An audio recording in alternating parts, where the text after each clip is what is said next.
வணக்கம் நேயர்களே, மயிலாடுதுறை செய்தி சேனலுக்கு உங்களை அன்புடன் வரவேற்கிறேன். தொடர்ந்து செய்திகளை பார்ப்போம்.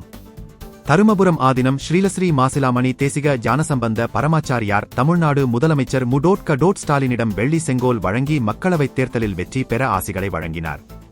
தமிழ்நாட்டின் மிக தொன்மையான ஆதீன மடங்களில் தருமபுரம் ஆதீனம் மிக முக்கியமானதாகும். இந்த மடத்தின் 27வது மடாதிபதியாக ஸ்ரீலஸ்ரீ மாசிலாமணி தேசிக ஞானசம்பந்த பரமாச்சாரியார் இருந்து வருகிறார்.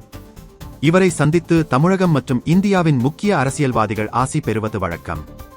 புதிய நாடாளுமன்ற கட்டிடம் திறக்கப்பட்டபோது இவரது தலைமையில் தமிழ்நாட்டின் முக்கிய மடாதிபதிகள் டெல்லி சென்று பிரதமரிடம் செங்கோல் வழங்கினார்கள்.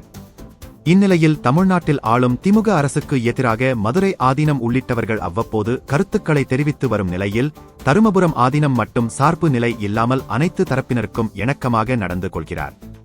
அண்மையில் மடாதிபதிக்கு கொலை மிரட்டல் விடுத்த விவகாரத்தில் தமிழ்நாடு காவல்துறை விரைந்து செயல்பட்டு குற்றவாளிகளை கைது செய்து சிறையில் அடைத்தது. இதனால் திமுக அரசுக்கும் தருமபுரம் ஆதீனத்திற்கும் இடையே நல்லுறவு பேணப்பட்டு வருகிறது.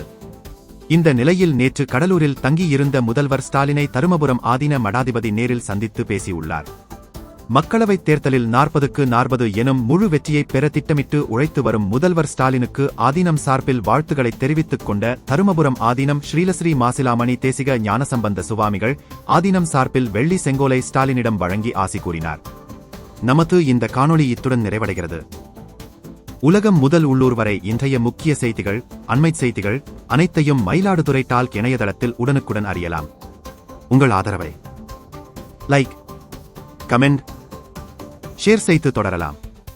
நன்றி, வணக்கம்.